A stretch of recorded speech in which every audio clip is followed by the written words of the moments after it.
여행을 저희들이 공부를 하고 있습니다. 그죠?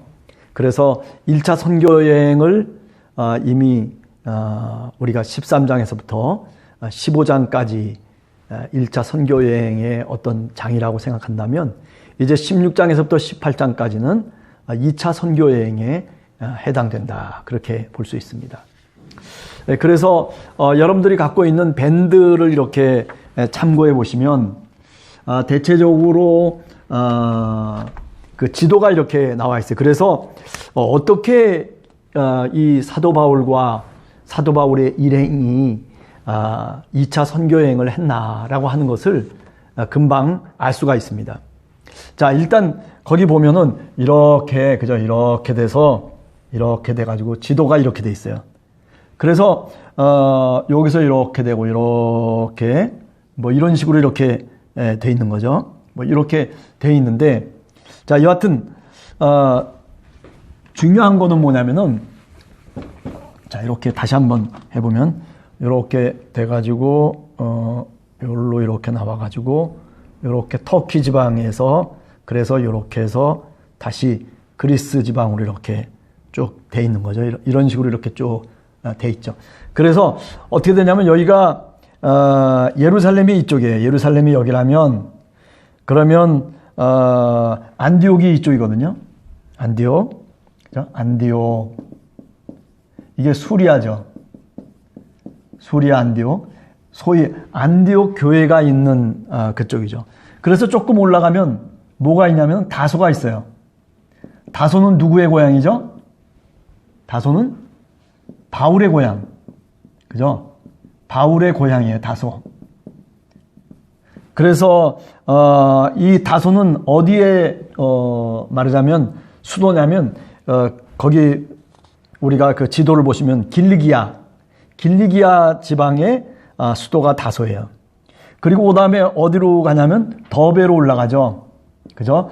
더베, 여기가 이제 더베고 이제 오늘 이렇게 한번 지도를 보는 거예요. 그 다음에 루스드라로 가요. 그 다음에 또 루스드라. 더베와 루스드라에서 누구를 만나게 되죠? 아니죠. 누구냐면은 디모데를 만나죠. 디모데. 그래서 디모데는 어떤 사람이냐면 그쪽 이고니온 지방에서 비시디아와 이고니온 지방에서 아주 칭찬받는 사람이었다. 그렇게 얘기를 해요. 그러니까 여기 안디옥에서 출발할 때는 사실은 누구 출발하냐면 아주 중요한 지도자로는 바울과 실라가 이제 같이 출발을 하는 거예요. 그렇게 출발을 해서 디모데가 이제 더베와 루스드라에서 합류를 하게 되는 거죠. 그죠? 그래가지고 이제 비시디아에 그 어디로 가냐면 안디옥으로 가게 되죠. 여기서 어디로 가냐면 다시 안디옥으로 가요. 비시디아 안디옥. 이건 수리아 안디옥이 아니고 비시디아에 또 안디옥이 있어요. 그래가지고 어디로 가냐면 드로아, 무시아를 거쳐서 드로아로 이제 가게 되는 거예요. 이게 다 이제 터키 지방입니다. 터키 지방 이렇게 돼서 그래서 어디로 가냐면 안디옥에서 이제 드로아로 가게 돼요. 여기 드로아.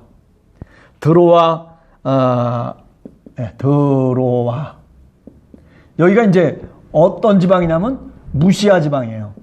무시아라고 하는 그런 큰 지역이죠. 거기에 이제 드로아에 갔다가 그 다음에 이제 어떻게 되냐면은 이제 여기가 이제 이렇게 보면 요로 드로아에서 요로 넘어가요. 그래가지고 제일 먼저 네아폴리라고 하는 그 지도를 보시면은 있어요. 네아폴리, 그 다음에 뭐가 있냐면 그 다음에 여기 바로 빌립보가 있어요. 빌립보. 네. 우리가 오늘 이제 빌립보를 주로 이제 보게 될 것입니다. 그래서 이제 16장에 나오는 내용들이 대체적으로 다 뭐냐면 빌립보에서 일어난 일들이라고 볼 수 있어요. 자, 이렇게 한번 쭉 우리가 한번 따라서 이렇게 볼 필요가 있겠다 생각이 돼요. 그래서 지도를 한번 쭉 오늘은 먼저 얘기를 해봤습니다. 자, 여기서 조금 우리가 이제 생각할 수 있는 게 맨 처음에 안디옥 교회에서 바울과 실라를 통해서 이제 선교가 되고, 그리고 사도 바울이 이쪽 지역이 어디냐면 다 갈라디아라든지 또는 수리아 지역이에요. 갈라디아, 수리아 지역을 바울이 전도하면서 쭉 올라가는 거죠. 그러다가 루스드라, 그 다음에 더베 이쪽에 가서 디모데를 만나게 되고, 디모데는 아버지가 누구라고요? 아버지는 헬라 사람이고, 그죠? 그 다음에 어머니는 누구예요? 어머니는 유대 사람이에요. 그래서 할라카라고 하는 그 유대인 율법에 보면 어머니가 이런 경우 혼혈이라고 그럴까요? 어머니가 유대일 경우에는 어떻게 생각하냐면 유대인으로 보통 이렇게 취급을 합니다. 인정을 해줍니다. 그래서 어떻게 하냐면, 그래서 결국 사도 바울이 선교를 목적으로 해서 할례를 행하죠. 예, 왜냐하면 바울의 그 어떤 마음 속에는 먼저 유대인 회당에 들어가서 유대인들을 선교해야 되겠다라고 하는 그런 생각이 원래 있었던 것 같아요. 그런데 사실 이 할례를 행한 것이 별 의미가 없어지죠. 유대인 회당에 가서 사실은 복음을 전하지 못해요. 그죠? 유대인 회당에 우선 1차적으로 가서 전하려고 했는데 이게 불가능해지니까 결국은 어떻게 되냐면 여기서 이방인에게 이제 전하기 시작한 거죠. 그죠? 사실은 이런 어떤 절차를 밟게 되는 겁니다. 그래서 이 루스드라에서 디모데와 함께 만나서 다시 비시디아 안디옥에 이르러서, 그래서 아시아로 더 나가려고 그랬어요. 아시아로. 어디로 가려면 여기가 비두니아라고 하는 게 어디 쪽에 있냐면 요쪽에 있어요. 비두니아라고 하는 지역이, 여기가 비두니아인데 비두니아로 가려고 하는데 비두니아로 가질 못하는 거예요. 비두니아로. 그래서 사실은 일로 더 나가려고 했는데, 그런데 결국은 방향을 틀어서 이쪽으로 이제 오게 되는 거죠. 그러니까 어떻게 보면 저 터키 지방 북동쪽으로 쭉 갈라디아 저쪽 넘어서 전도를 하려고 하다가 그렇게 전도를 하지 못했다라고 하는 것을 우리가 알 수 있죠. 여기가 이제 에베소라고 하는 지역이 여기에 있어요. 에베소. 유명한 그 도시죠. 에베소라고 하는 지역이 이제 여기 이렇게 있다 생각을 하시면서, 이게 지금 여기가 예루살렘이고, 그죠? 지도책을 한번 이렇게 보시면은 예루살렘이고, 그리고 여기서 이제 이렇게, 그죠? 안디옥이 되고, 안디옥에서부터 이제 이방 선교가 시작되고, 그래서 이 지역이 다 터키 지역인데, 이렇게 터키 지역을 전도했다라고 얘기할 수 있죠. 그 1차 선교 여행도 사실은 그 지역이에요. 터키 지역을 쭉 선교했다라고 볼 수 있죠. 요 중간 이렇게 갈라가지고, 이런 식으로 갈라가지고 요 밑에 지역을 주로 이제 1차 선교 여행 때는 바울이 선교를 했고, 2차 때는 더 멀리 간 거죠. 그래서 2차 때는 이제 이 드로아에서 아시아로 가려고 하다가 못 가니까 결국 여기서 이 마케도니아로 넘어가는 거죠. 그죠? 마케도니아. 지금으로 얘기하면 그리스죠. 그리스 지방으로 이제 넘어간다. 이렇게 이제 볼 수 있는 거죠.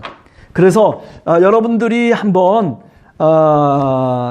밴드의 자료로 올려놓은 지도를 한번 보시면은, 이게 이렇게 쭉 이쪽까지 올라갔다가 다시 어디로 와요? 다시 안디옥으로 이제 돌아오는 그런 어떤 루트를 얘기하고 있어요. 그죠? 이렇게 해서 여기 아테네, 그리스 아테네, 뭐 그 다음에 고린도, 그 다음에 고린도 지방 갔다가, 그래가지고 거기서부터 이제 다시 에베소로 들어왔다가 다시 이제 안디옥으로 이렇게 돌아오는 이런 어떤 그림을 우리가 얘기할 수 있습니다. 그러니까 한번 여러분들이 성경은 잘 몰라도 이 지도를 이렇게 보면, 이렇게 쭉 올라가는구나. 이렇게 쭉 올라가서 터키 지방을 가로질러서 쭉 저 끄트머리까지 갔다가, 지중해 끄트머리까지 갔다가, 거기서 지중해를 넘어서서 그리스 지방으로 이제 넘어갔다. 그래서 그리스 지방을 쭉 돌면서 고린도에서부터 다시 아시아로 다시 돌아오고, 그래서 안디옥까지 오는 그런 경로가 지금 이 2차 선교 여행의 경로다. 그렇게 생각하시면 돼요. 예. 자, 그래서 밴드에 나와 있는 지도를 한번 여러분들이 참고를 해 주시면은 우리가 그 성경의 그 어떤 그림을 내용들을 이해하는데 굉장히 도움을 받을 수가 있습니다. 그래서 오늘 그 밴드 자료를 이렇게 보시면은 자, 우선 첫 번째로 안디옥에서 출발했다라고 하는 것을 먼저 염두에 두세요. 수리아 안디옥에서 출발했다. 그래가지고 저 북쪽으로 점점 올라가는 거죠. 그러다가 디모데가 나오고 더베와 루스드라에서 디모데를 만나고 거기서 할례를 하고 그리고 아시아로 가려고 하다가 부르기아와 갈라디아 쪽으로 이제 꺾어지는 거죠. 그래가지고 무시아 지역 드로아 그 항구에 이르러 가지고 그래서 거기서 마케도니아 사람의 환상을 보게 되죠. 그래서 지난 시간에 우리가 뭘 얘기했냐면 밤중에 밤중에라고 하는 이 말이 그죠? 이게 이제 환상이라고 하는 것과 연관을 시켜서 얘기를 했었어요. 그죠? 이게 그냥 단순하게 밤중에라고 하는 말이 그냥 어느 일시적인 얘기가 아니라 뭐라고 그랬어요? 밤새도록. 그렇죠. 밤새도록. 밤새도록. 이렇게 보는 게 맞다. 그죠?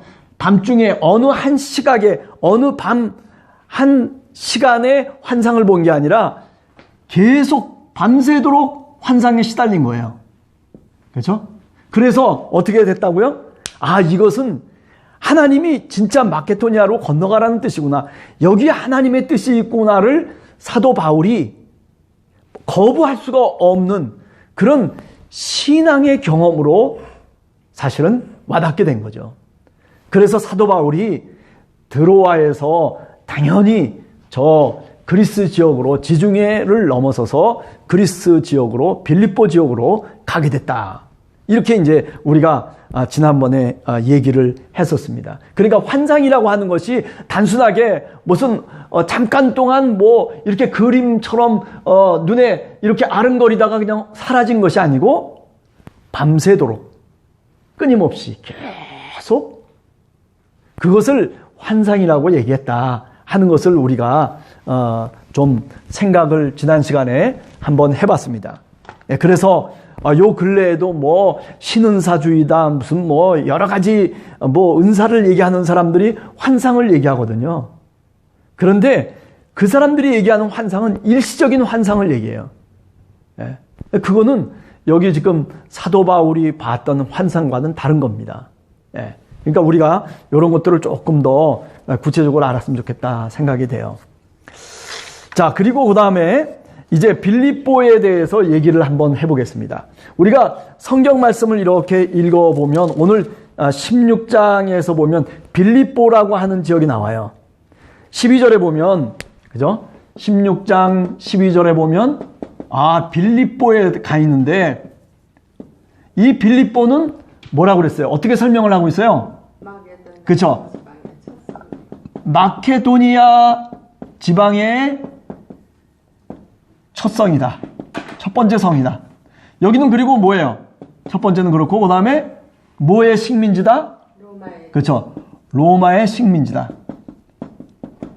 이 로마의 식민지라고 하는 거는요 굉장한 특권이에요. 그냥 우리가 얘기하는 것처럼 이 식민지라고 하는 게 뭐 로마에 종속되어져 가지고 그래 가지고 막 그냥 고통을 당하는 그런 얘기가 아니라 로마의 관할 지역이라는 거예요. 관할 지역. 직접 관할하는 지역이라는 거예요. 그러니까 여기에 사는 사람들은 굉장히 자부심이 있어요. 나는 로마의 식민지다. 그래서 지금 여기 이제 성경을 읽어보면 자신들을 가르쳐서 뭐라고 얘기하냐면 로마인이다 얘기한다면 로마인. 사실은 저 그리스 로마에 저 이태리 로마에 사는 사람이 로마인일 거 아니에요. 그런데 이 로마가 그 당시 전 세계를 지배하고 있는 상태에서 특별히 빌립보라고 하는 지역을 로마의 식민지로 삼았다는 거죠. 그래서 여기에는 여러 가지 혜택이 주어져요. 예를 들면 군인들을 이주시킨다든지 아니면은 세금을 감면시킨다든지 뭐 말하자면 신도시죠. 그러니까 신도시. 그래가지고 여러 가지 도시들을 부흥시키는 그런 여러 가지 조치들을 로마가 말하자면 이 빌립보에 주는 거죠. 그래서 굉장히 로마의 식민지였다라고 하는 그 말 자체가 우리가 일제의 식민으로서 살아갔던 그런 개념으로 받아들이지 말고 이것은 로마의 자치구다. 이렇게 이제 생각하시는 것이 훨씬 좋다. 그렇게 볼 수 있습니다. 자, 이제 그런 것들을 조금 이제 아셔야 되고요. 그런데 이제 빌립보에서 제일 처음에 누구를 만났죠? 이제 우리가 성경 말씀을 보면 그 안식일에 기도할 곳이 어딘가 해가지고 강가에 나가서 앉아 있었는데 그런데 두아디라시에 있는 자색 옷감 장사로서 하나님을 섬기는 루디아라고 하는 여인. 자, 이제 루디아라고 하는 여인이 나와요. 네, 루디아. 네, 루디아라고 하는 여인. 이 사람의 직업은 뭐라고 그랬어요? 그렇죠. 자주색 옷, 자주장사죠. 자주색 옷감 장사예요. 네. 이 자주색이라고 하는 것은 로마 지역에, 로마 제국에 있어서는 이거는 누구만 입는 거예요? 그렇죠. 귀족이나 또는 왕만 입는 거예요. 왕. 네. 이 자주색 옷은. 그렇기 때문에 이 자주색 옷을 무역한다는 것은 어떤 의미냐면은 굉장히 말하자면 부유한 그리고 많은 것들을 이 로마와 친밀한 관계를 맺고 있었던 사람이라고 그렇게 우리가 생각할 수 있는 거죠. 그러니까 그 당시에는 이 자주색 옷감이라고 하는 것이 이게 아주 귀중품 중에 귀중품이죠. 그래서 루디아라고 하는 사람이 그렇다면 우리가 추론해 볼 수 있는 게 뭐냐면 참 돈도 많고 그죠? 돈 많은 그리고 아주 무역업자로서 아마 귀부인 중에 하나였을 거다 이렇게 생각을 하죠. 근데 이제 하나님을 믿는 사람이었다고 그래요. 그러니까 무슨 얘기냐면 뭐 우리가 예수님을 믿는 사람이라고 하는 그런 뜻이 아니라 소아시아 지방 출신임에도 불구하고 그런데 소위 뭐라고 그래야 되냐면 이방인 유대교인이라고 볼 수 있죠. 그죠? 이방인이면서 유대교에 말하자면 개종을 한 그런 사람이었다라고 하는 거죠. 그런데 이 루디아가 어떻게 했어요? 바울의 말을 듣는 거예요.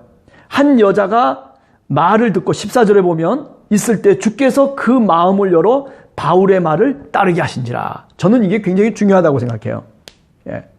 바울이 말을 잘해가지고 그래가지고 루디아가 하나님을 믿고 예수 그리스도를 믿은 게 아니에요. 복음을 받아들인 게 아니에요. 그럼 어떻게 했어요? 여기 성경 말씀 보면 주님께서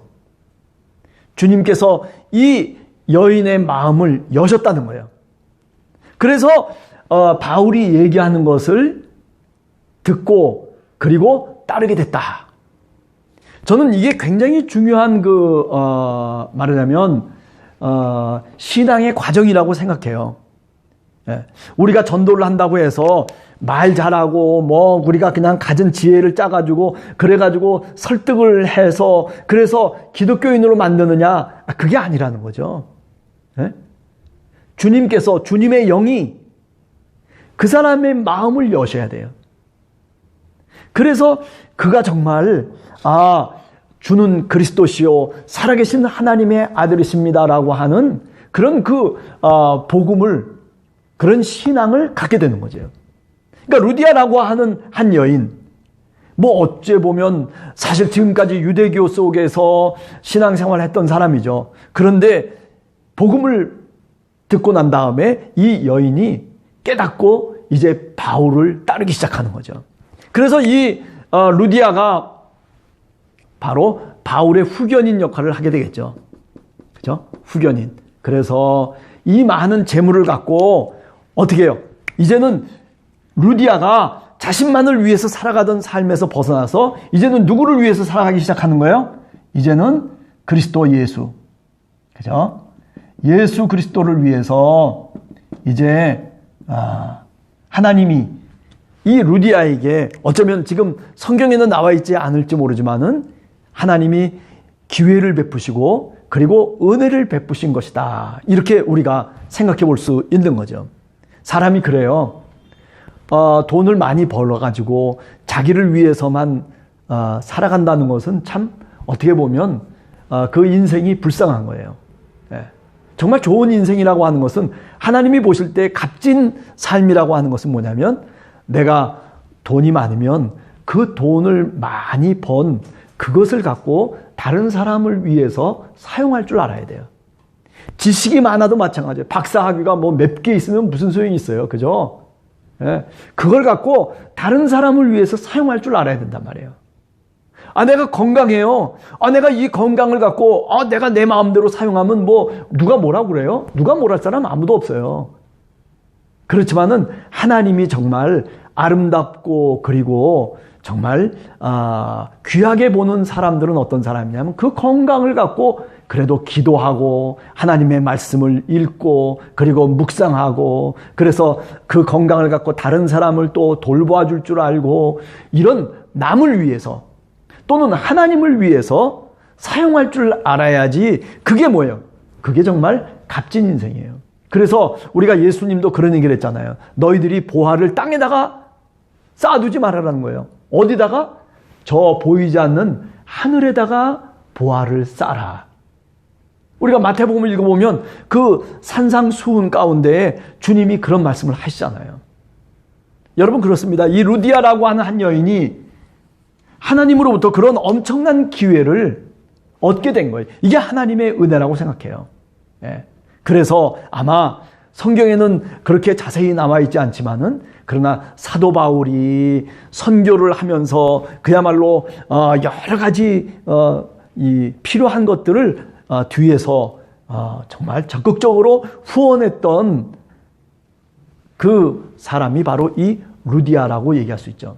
사도 바울은 상당히 이런 여자들이 이런 아주 특별한 여인들이 귀부인들이 사도 바울을 굉장히 도와줬던 것들이 우리가 어디서 알 수 있냐면 로마서 16장에 보면 16장 제일 마지막에 보면 그런 인사들이 나옵니다. 한번 로마서 16장을 한번 여러분들이 한번 펴보세요. 그러면은 벌써 처음부터 16장 처음 시작하는 것부터 내가 갱그리아 교회의 일꾼으로 있는 우리 자매 누구요? 우리 자매. 네, 베베. 그죠? 그가 나의 동역자다. 로마서 1장 16장 1절에 보면 누가 나오냐면 베베라고 하는 자매가 나와요. 근데 이 베베가 누구냐면 바로 바울의 보호자였다는 거예요. 동역자. 그죠? 이런 사람들이 이렇게 우리가 잘 모르고 그리고 그 이름을 모르는 사람들이 이렇게 하나님의 역사를 이루어가는 한 일원으로서 참여하는 거죠. 오늘 우리들도 마찬가지예요. 우리가 교회 속에서 하나님의 교회를 이루면서 주님의 교회를 이루면서 그리스도의 몸을 이루어갈 때에 이름 있는 사람들만이 활약을 하는 게 아니에요. 이름 없는 사람들, 그죠? 여러분들 뭐 베베라고 하는 사람이 뭐 누군지 아세요? 그런데 로마서 16장 1절에 보면 갱그리아의 일꾼이라는 거예요. 우리의 자매 베베를 너에게 추천한다. 그가 나의 보호자가 그렇게 얘기를 뭐 베베라고 하는 사람 우리 전혀 모르는 사람인데도 불구하고 그가 나의 보호자다라고까지 얘기를 하고 있어요. 이런 이 초대교회의 모습을 보면 정말 무명의 크리스찬들이 많았다는 거죠. 무명의 일꾼들이 많았다는 거예요. 아마 이 루디아도 이 사도행전에만 나왔을 뿐이지 바울의 편지에서 루디아가 어떻고 루디아라고 하는 사람이 등장하고 있지 않아요. 그죠? 베베라고 하는 사람이 뭐 바울의 편지에 등장합니까? 아니요, 등장하지 않아요. 그럼에도 불구하고 사도 바울은 바로 그 사람들이 나의 동역자고 내 보호자였다라고까지 말하고 있다는 점을 우리가 한번 깊이 생각해 봐야 돼요. 교회는요, 유명한 사람들이 모여가지고 교회를 만드는 게 아니에요. 교회라고 하는 거는요, 그리스도의 몸은 뭐 굉장히 능력 있는 사람들이 모여가지고 그래서 능력 있는 교회를 만들고, 오늘 우리 한국 교회가 그렇잖아요. 뭐 어느 사람이 어느 교회 다니고 어떤 사람이 그래가지고 우리 교회는 막 이렇게 그냥 선전하고 그리고 뭐 굉장한 것처럼 얘기하지만, 그러나 사실 교회라고 하는 것, 그리스도의 몸이라고 하는 것은 그런 게 아니에요. 그저 아무것도 이름도 없는 사람들이 기도하고 그리고 힘써서 주님 앞에 충성하는 그런 땀과 그런 수고를 통해서 그리스도의 몸이 이루어지고 그리고 교회가 만들어지는 겁니다. 자, 오늘 이 사도행전 16장을 통해서 우리가 이런 것들을 좀 한 번쯤 더 생각을 할 수 있다라고 하는 거죠.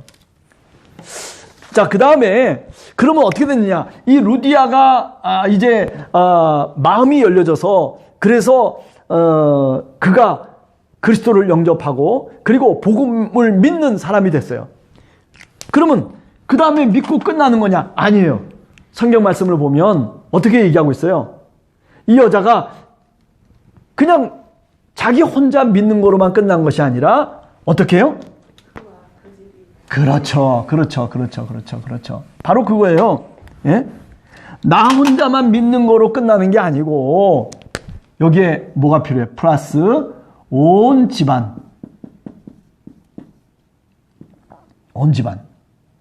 이게 다 믿고 세례를 받았어요. 네. 믿고 세례를 받았어요. 이게 14절 15절에 나오는 거죠. 그죠? 16장 15절에 나오는 내용들이에요. 믿고 세례를 받았다. 온 집안이. 그러니까 여기서도 우리가 한 번 더 생각할 수 있는 것은 그거예요. 나 혼자 예수 그리스도를 믿는 것이 아니라 내 온 식구들이 다 믿으면 좋겠다. 내 형제들도 믿으면 좋겠고, 그죠? 또 나와 관련된 내 친구들도 예수 그리스도를 믿으면 좋겠다라고 하는 거죠. 그런데 그러기 위해서는 뭐가 필요한 거예요? 예? 믿고 세례를 받아야 되고, 그리고 뿐만 아니라 복음에 대한 확신이 있어야 되는 거죠. 확신. 네, 복음에 대한 확신. 예수 그리스도에 대한 확신. 예수 그리스도에 대한 확신이 있어야 되는 거죠. 그분이 바로 하나님의 아들이시다. 그분이 나의 죄를 용서하시고 나를 구원해 주신 구원자이시다. 그분이 십자가에 달려 돌아가셨지만은 그러나 3일 만에 부활하신 바로 그 우리의 주님이시다라고 하는 그런 분명한 고백. 자, 여러분, 그래요. 오늘 우리가 사순절 기간을 이렇게 쭉 지나가면서 그러면서 우리 마음속에 부활을 고대합니다. 예. 그냥 예수님이 그냥 죽어서 무덤 속에만 있는 것이 아니라 그 무덤을 박차고 그리고 하나님의 능력으로 부활의 세계를 우리에게 보여주셨어요. 여러분과 제가 믿는 이 기독교라고 하는 종교는, 그죠? 단순히 죽음을 두려워하지 않는 그런 종교가 아니에요. 나 얼마든지 순교를 할 수 있어. 그래, 죽을 수 있어. 내가 그리스도를 위해서면 죽을 수 있어. 그렇게 바울처럼 얘기하고 그리고 죽어가는 그런 종교가 아니에요. 그죠? 죽음 너머의 부활의 세계를 우리가 믿고 있는 거예요. 네. 여러분, 예수 그리스도가 분명히 죽었다가 다시 부활하신 것을 분명히 믿는다면, 그렇다면 부활 너머의 세계를 우리가 다시 우리 마음속에 생각해 봐야 돼요. 인간이 죽으면 끝난다. 인간은 다 그냥 무로 돌아가는 거야. 그냥 인생이라고 하는 게 다 그런 것이지 라고 그렇게만 얘기하고 그냥 없어져 버리면 얼마나 좋겠어요. 그런데 그렇지가 않다는 거예요. 네. 왜?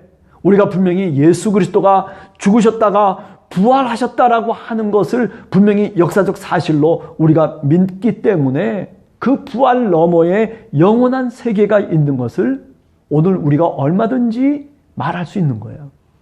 네. 만약에 부활이 없다면, 그렇다면 우리가 믿는 것도, 우리가 고린도전서 15장에 보면 사도 바울이 얘기해요. 우리가 믿는 것도 다 헛것이다. 우리가 세상에 어떤 사람보다도 더 거짓말을 하는 사람이 바로 우리일 것이다 라고 그렇게 사도 바울이 얘기하잖아요. 맞는 얘기 아니에요? 네. 오늘 이 사순절에 우리가 주님의 그 십자가의 길을 쫓아가면서도 쫓아갈 수 있는 그 용기는 어디에 있는 거냐면 그 십자가에서 죽으셨다라고 하는 것 때문이 아니라 3일 만에 다시 살아나셨다라고 하는 그 부활의 사건이 우리 앞에 있기 때문에 우리가 이 사순절 기간 동안 주님의 십자가를 사랑하면서 우리가 그 길을 쫓아가는 거예요. 예. 믿으시기 바랍니다. 예, 그렇습니다. 자, 이런 얘기가 이제 있게 되고, 그 다음에 이제 루디아 다음에 이제 나오는 게 뭐냐면은, 그 다음에 사도 바울과 실라가, 그죠? 어떤 얘기가 나오면 이제 16장 16절에서부터 19절을 보게 되면 귀신 들린 여종이 나와요.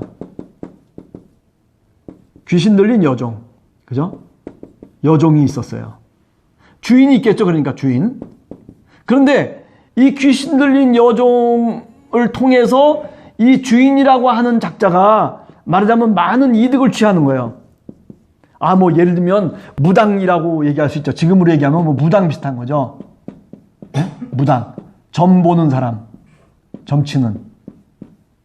네? 이런 사람이라고 볼 수 있어요. 그래가지고 말하자면 이 주인이 이 여종을 거느리면서 그러면서 많은 이득을 취한 거예요. 저는 여기서 오늘 우리 시대의 삶의 모습을 봐요. 예. 한 사람이 귀신 들려서 괴로워하고 그리고 정말 귀신에 억눌려서 살아가고 있음에도 불구하고 그것을 통해서 이득을 취하는 그런 못된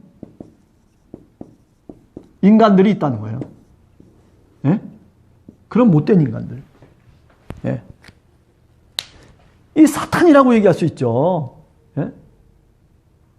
아니 정말 한 귀신 들린 여자아이가 또는 여종이 그야말로 정말 어렵게 힘들게 그야말로 귀신에 시달리면서 살아가고 있는데도 불구하고 그가 점치는 그런 능력, 신통력이 있다고 해서 이거를 통해서 돈을 버는 거예요. 돈, 머니. 돈을 버는 거예요. 돈.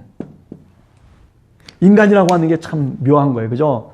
돈이 뭐가 그렇게 굉장한 건지는 잘 모르지만은 그러나 여하튼 이렇게 한 사람이 망가져도 내가 이득을 취하고 내가 돈을 벌 수만 있다면 괜찮다라고 그렇게 생각하면서 살아가는 사람들이 있어요. 오늘 우리 현대 사회 속에도 이런 사람들이 우리 옆에 정말 많이 있다는 것을 우리가 인정해야 돼요. 예. 뭔가 이상한 일이 있으면 이렇게 들어가 보면 다 그게 뭐냐면 돈과 연관되어 있다라고 해도 틀린 말이 아니에요. 여러분들도 그렇고 저도 마찬가지예요. 예. 나중에 가만히 뭐 감정 상하고 뭐 이렇게 저렇게 뭐 일들이 끝나고 뭐 이렇게 보면 그 다음에 보면 다 돈의 문제예요. 돈. 그죠? 그래서 목회서신에 보면 그죠? 디모데 서에 보면 돈이 일만 악의 근원이다. 그렇게까지 얘기하는 거죠. 예. 예. 여러분들이나 저나 그렇습니다. 돈이라고 하는 것이 중립적 가치를 갖고 있어요. 그건 틀림없어요. 그죠? 우리가 삶을 살아가면서 그게 불필요한 것이 아니에요. 또 값어치 없는 게 아니에요. 분명히 가치가 있는 거예요. 우리가 수고하고 땀을 흘려서 우리가 얻게 되는 그런 어떤 그 돈의 가치라고 하는 것은 세상의 어떤 것보다도 더 귀중한 거예요. 그것을 우리가 안 한다면 그것처럼 참 어떻게 말하자면 얘기할 수 있는 어떤 그런 것이 없죠. 사실은요. 참 귀중한 거예요. 그러나 문제는 뭐냐면 이것을 얻기 위해서 수단과 방법을 가리지 않는 거예요. 수단과 방법을. 한 사람이 망가져도 괜찮고 한 나라가 깨져도 괜찮고 예? 한 가정이 망가져도 괜찮고 뭐 상관없다는 거예요. 뭐 때문에? 돈만 내가 벌면 된다는 거예요. 이게 자본주의 논리 속에 굉장히 이런 요소들이 굉장히 강하다. 여러분들 주위에 보면 아마 다 그 문제 때문에 힘들어하는 사람들도 있고 또 그 문제로 인해서 실족한 사람들도 많다는 것을 우리가 분명히 알 수 있죠. 자, 그래서 이 귀신 들린 여종을 치료해 줬어요. 죽기를 했어요. 귀신을 쫓아냈어요. 예? 그러면 얼마나 정말 감사한 일입니까? 그런데 이 못된 인간이 이 죽기를 해준 누구예요? 바울과 실라를 어떻게요? 감옥에 가둬버리는 거예요. 이 못된 인간이. 예. 예. 자기가 얻을 수 있는 이득을 얻지 못하게 했다는 거죠. 나를 손해보게 했다는 거예요. 그래서 어떻게 하냐면 말하자면 고발을 하고 그래서 구금을 시키고 그래서 매를 때리고 고통을 주게 만드는 거죠. 좋아, 너 어디 한번 맛 좀 봐라. 그러면서 고통을 주는 거예요. 우리가 현대 사회 속에서도 이런 현상들이 많잖아요. 그죠? 너 정말 그렇게 해? 너 정말 그럴 거야? 좋아, 너 어디 한번 맛 좀 봐. 그러면서 그 다음에 권력을 동원하고 그리고 뭐 이런 것 저런 것 돈을 갖고 있는 그 위력을 갖고서 여러 가지 행패를 부리고 그래서 결국에는 상대방에 대해서 많은 어려움을 겪도록 만드는 그런 일들이 이때만 있었던 것이 아니라 오늘 우리가 살아가는 이 시대에도 사실은 있는 거란 말이에요. 예. 그렇죠? 자, 그래서 어떻게 됐어요? 바울과 실라가 결국 감옥에 갇혔어요. 감옥에 갇혀버렸어요. 자, 그런데 이제 드라마는 여기서부터죠. 감옥에 갇혔는데, 그런데 바울과 실라는 그렇게 억울하게 감옥에 갇혔음에도 불구하고, 그런데 그것에 대해서 뭐 미련이 없어요. 하나님 앞에 기도하고 찬송하고, 기도하고 찬송하고, 기도하고 찬송하고. 여러분, 그렇습니다. 예. 예. 미련이 없어요. 뭐, 내가 이런 어려움을 당하고 내가 이런 손해를 보고 내가 이렇게 억울하다라고 하는 것을 뭐 이야기하지도 않아요. 그냥 기도하고 찬송을 했어요. 그랬더니 어떻게 됐어요?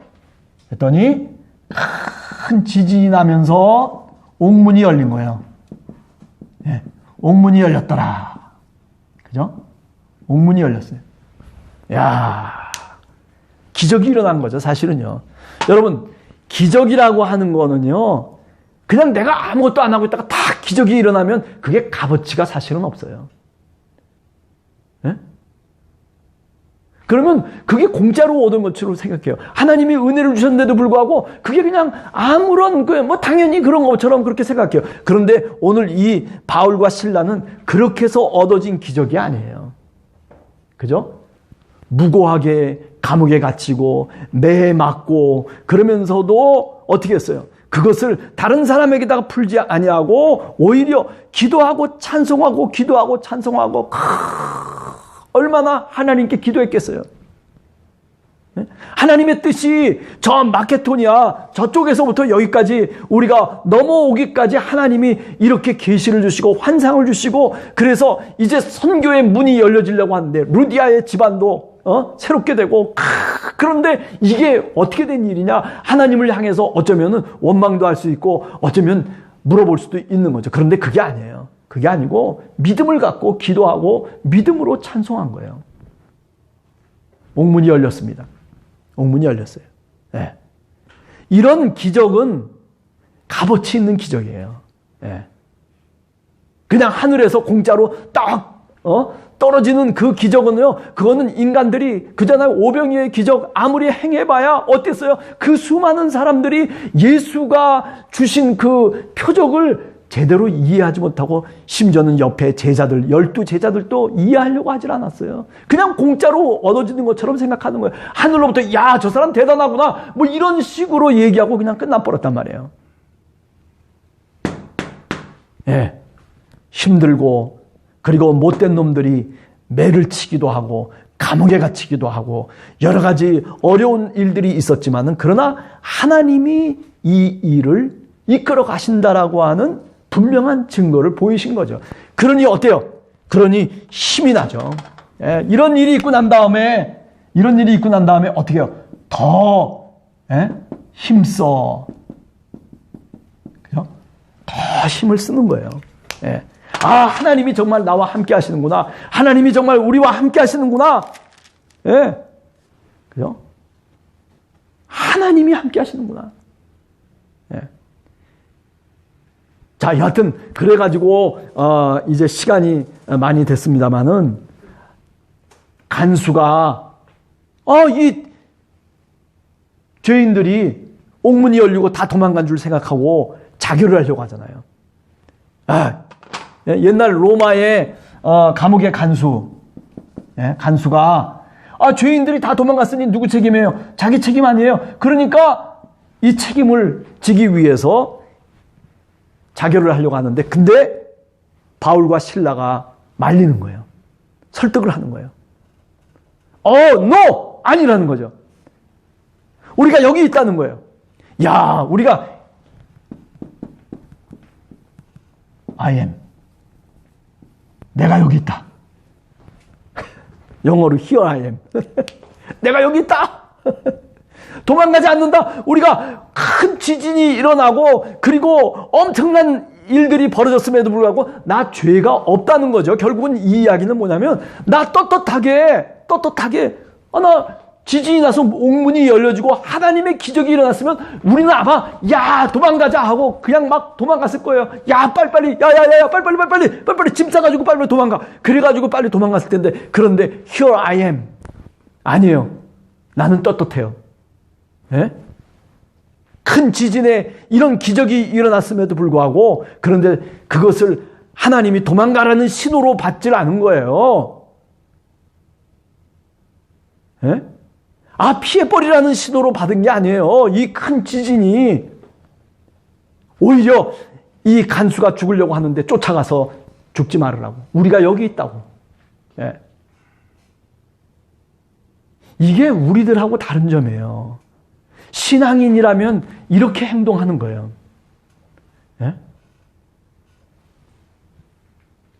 그랬더니 간수가 감동을 얻은 거예요. 예? 간수가 그래서 그 바울과 실라에게 묻습니다. 어떻게 해야지 당신이 믿는 그 복음을 내가 믿을 수 있고 어떻게 해야지 내가 당신이 얘기하는 것처럼 구원을 얻을 수가 있겠습니까? 라고 하는 그런 물음을 이제 이 바울과 실라에게 하게 되는 거죠. 그럴 때 유명한 구절, 이건 외워야 되는 거예요. 16장 몇 절? 31절. 주 예수를 믿으라. 그리하면 너와 내 집이 구원을 얻으리라. 16장 31절. 이거 그 성경 외우는 카드에 보면 항상 나와 있는 아주 중요한 성경 구절 가운데 하나예요. 그러나 주 예수를 믿으라 그리하면 너와 내 집이 구원을 얻으리라고 하는 이 말이 어떤 배경을 통해서 사실은 이런 이야기가 전개되고 있는지는 사람들은 잘 생각을 안 해요. 그냥 요 말 한마디 갖고 아이고 주 예수를 믿으라 그리하면 구원을 뭐 요런 얘기만 자꾸 말하는 거죠. 이 이야기를 하게 된 배경은 뭐냐면 이거예요. 지진이 나고 옥문이 열렸음에도 불구하고 그런데 피하질 않았어요. 나는 떳떳하다는 거예요.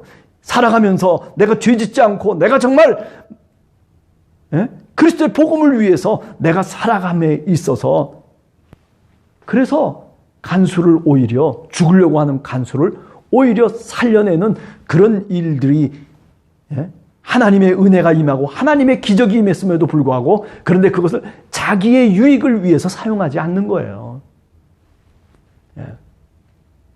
그래서 간수와 온 가족이 역시 마찬가지예요. 간수가 이런 엄청난 일을 체험한 간수가 당연히 그죠? 온 가족을 다 구원하는 거죠. 여러분, 그렇습니다. 그냥 쉽게 가족이 구원되는 게 아니에요. 예? 그죠? 그냥 온 가정이 다 예수를 믿고 그리고 기뻐하고 그리고 하나님의 은혜 가운데 있게 되는 것은 그것은 이런 엄청난 과정이 있는 거예요. 예. 자, 오늘 16장을 우리가 생각을 해봤습니다. 여러분들 지금까지 쭉 들으시면서 어떤 생각을 하셨는지 궁금해요. 예. 예. 그죠? 그냥 이렇게 선교 여행을 했구나 하는 걸로만 끝나지 마시고 우선 첫 번째로는 지도를 생각해 보세요. 안디옥에서 출발해가지고 저쪽 터키, 저 북쪽까지 올라가서 그래서 드로아라고 하는 그 지역의 항구에서 다시 저 빌립보로 그리스로 넘어가는 지중해를 타고 그리스로 넘어가는 그 어떤 지도를 한번 생각을 여러분들이 해보시기 바랍니다. 그래서 빌립보에 도달했는데 그런데 엄청난 일들이 벌어졌어요. 루디아라고 하는 여자와 그리고 그 집안 식구들이 다 예수를 믿게 되고 하나님이 마음의 문을 열어주셨다는 거죠. 그죠? 예. 그래서 바울이 하는 말씀을 그가 귀담아 들을 수 있도록 주께서 역사하셨다는 거죠. 예. 그리고 끝난 줄 알았는데 그래서 나는 기쁘다. 정말 이제 온 집안이 예수 그리스도를 믿고 이제 처음으로 이제 하나님의 은혜에 감격하고 있는데 그런데 그 감격도 잠깐뿐이죠. 예? 귀신 들린 여종 하나를 고쳐줬는데 이런 엄청난 일들이 벌어지는 거예요. 그러나 그 속을 가만히 들여다보니까 하나님이 하신 일이에요. 하나님이 그들을 인도해 가시는 거예요. 하나님이 미쇼데이예요.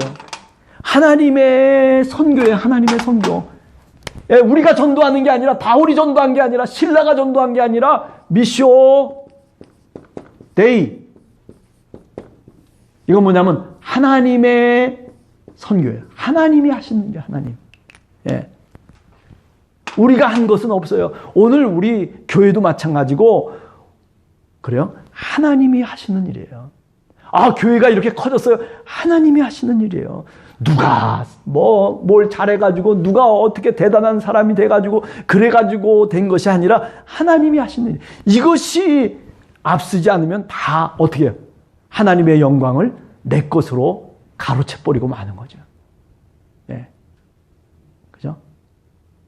그래서 자식에게 교회도 물려주고 이렇게 저렇게 하는 일들이 왜 생기냐면 미쇼데이라고 하는 그런 어떤 분명한 신앙의 고백이 없기 때문에 이게